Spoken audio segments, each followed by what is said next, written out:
Hey kids, I'm Pastor Joyce, and I'm here to share you the story of Jesus taken from Luke 18, 9 to 14. Have you ever met someone who thinks they're so smart and so special that they can't stand being around ordinary commoners? They roll their eyes in disgust and are super critical and have a harsh spirit to those who fail. They turn a cold shoulder to others and shut them out. And the whole aura about them that they give off is that they're stubborn and unteachable. Or have you ever met someone who overdresses for the occasion? They wear fancy clothing that dangles down and wears lots of blings on them like gold, silver, and precious stones. They enjoy making fun of others, ha ha ha, and repeatedly insults them so that they feel better about themselves. Or have you seen some leaders in the community who seem humble and super relational, but they love being at the center of attention and are driven by people's praise? They cannot accept doing lowly tasks that is unfit for their status because they see themselves as more spiritual and successful. When you do see these people, how do you respond? Do you confront them outright and call them out? Or do you avoid them and turn a blind eye in order not to cause a scene and turn it into a big drama? Well, you see, Jesus saw these people. Some were highly educated and stubborn. Some were rich and vain. And some of them were even leaders of their nation. They were there when Jesus taught. They were there sitting beside Jesus during meals. And oftentimes they would voice out their opinion that would mislead people away from God's coming kingdom. Jesus was definitely not happy with these prideful people. He saw through their appearance and right into their hearts. He knew that calling them out would not change them at all. But he cannot downplay the situation and ignore them because Jesus actually cared for them. Maybe, just maybe, they will have a change of heart if Jesus did something to wake them up. But how? Well, Jesus decided to share a story. He said, 2 men went up to the temple to pray. One was a Pharisee and the other was a tax collector. The Pharisee stood by himself and prayed, "God, I thank you I am not like other people. I am not like robbers or those who do evil things. I am not like those who commit adultery. I am not even like this tax collector. I fast twice a week and I give 1/10 of all I get." Now, who are the Pharisees exactly? Just to clarify, many Pharisees were actually followers of Jesus. They love God and His Word, and they follow extra rules just to make sure that they do not even come close to failing God's law. They were actually normal people who were passionate about living out and understanding God's Word. The Pharisees were unlike the strict and traditional Sadducee groups who are of royal blood. They lived in normal cities and towns, unlike the Essene groups. They were not bloodthirsty or aggressive like the Zealot group. Basically, the Pharisees were a good bunch of people known for their spirituality and practicality. But every basket will have their bad apples, and the Pharisee group definitely attracted a lot of prideful people into their community. They were educated, and they were people who followed through in their actions. And they were definitely not shy in praying aloud with their beautiful, crafted words. And that is why Jesus used the Pharisee character in his story.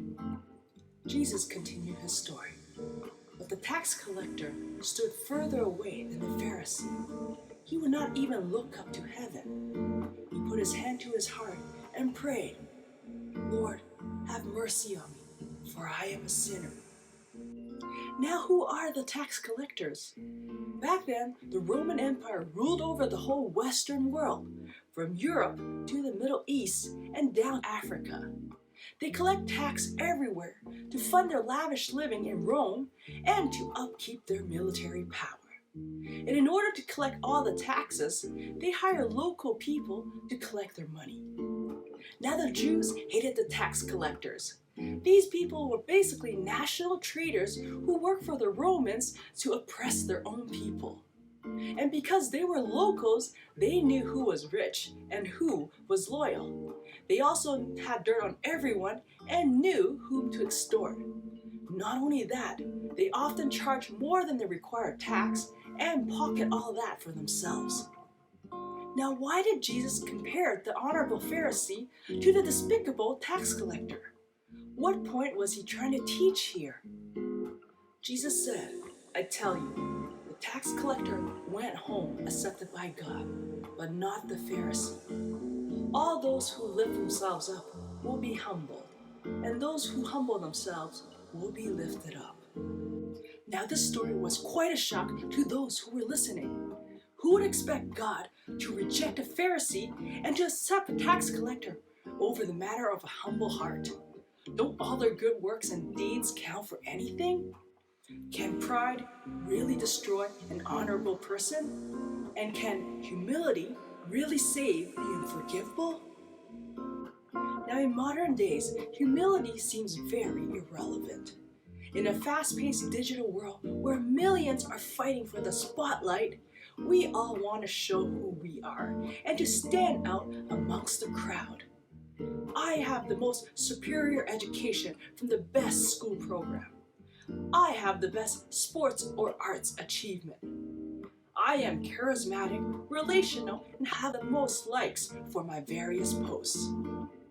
Indeed, we need to make good use of the various resources God has given to us. But I would like to propose that humility is still very relevant today. Number 1, humility gives space to curiosity and growth. When we are prideful, we think we are right, and we are unwilling to be teachable. But when we are humble, we give ourselves room to learn, which leads us to growth in various ways. Number 2, humility gives space for other people and teamwork. When we are prideful, nobody wants to hang out with us. But humility gives space for other people to join us and to share their unique gifts with us. Teaming up with them will also make life more colorful. Number 3, humility gives space for God and His miracles. Just as a Pharisee in Jesus' story was prideful, God did not accept him into His home. But when we are humble, we know that we can't do this alone, and we need God's involvement in our lives. Allowing Him into our lives meant that we can see His great works, we can walk beside Him, and at the end of times, we will be accepted into His embrace. To finish this off, let me share with you a Bible verse taken from 2 Chronicles 7:14. "If my people who are called by my name will humble themselves, pray, seek my face, and turn from their wicked ways, then I will hear from heaven, and I will forgive them of their sins and heal their land." Holding on to this promise, let us live a life of humility.